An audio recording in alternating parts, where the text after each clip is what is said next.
18वीं लोकसभा के निर्वाचन के बाद और इस नए संसद भवन के बनने के बाद आज मैं पहली बार बोलने के लिए खड़ा हुआ हूं। आपने मुझे मौका दिया, उसके लिए बहुत बहुत धन्यवाद देता हूं। सभापति जी, सबसे पहले श्रद्धेय नेताजी को मैं नमन करना चाहता हूं, जिन्होंने अपने संघर्ष, अपनी हिम्मत, साहस और अपने पूरे जीवन की तपस्या समाज के उत्थान के लिए, देश और उत्तर प्रदेश की तरक्की के लिए और समाज के हर व्यक्ति की तरक्की और खुशहाली के लिए उन्होंने जो अपना पूरा जीवन समर्पित किया है, सबसे पहले मैं आपके माध्यम से उनको नमन करना चाहता हूँ। माननीय सभापति महोदय, श्रद्धेय नेताजी ने हम लोगों को अपने समाजवादी विरासत में इंसाफ और इंसानियत, न्याय और हक की लड़ाई करना सिखाया है।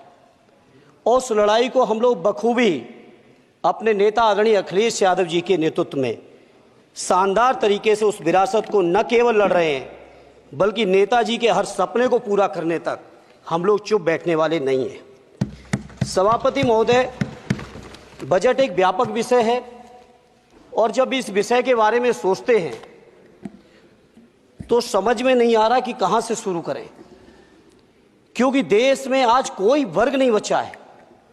कुछ चुनिंदा उद्योगपतियों के बारे में बात नहीं करूंगा, लेकिन देश के 140 करोड़ लोगों में से कम 95% लोग ऐसे हैं जो आज पूरी तरह से बर्बाद है।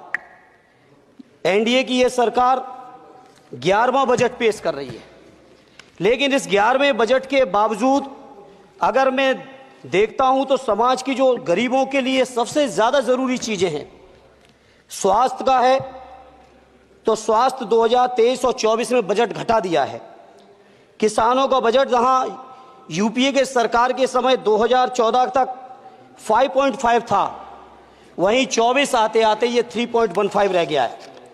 शिक्षा का बजट जहां 2013 में 4.77 था, आज 23-24 आते आते ये 2.5% रह गया है।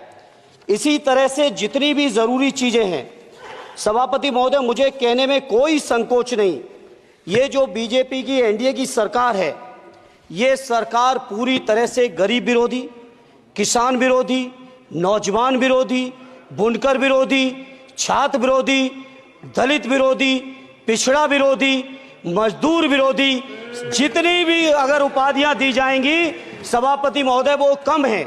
और मैं कोई राजनीतिक भाषण नहीं दे रहा हूं, मैं उदाहरण सहित आपको जब नंबर आए तो बोल देना, और हमें पता है आपका नंबर भी नहीं आएगा आपकी पार्टी में, ये भी पता है हमें। सभापति महोदय।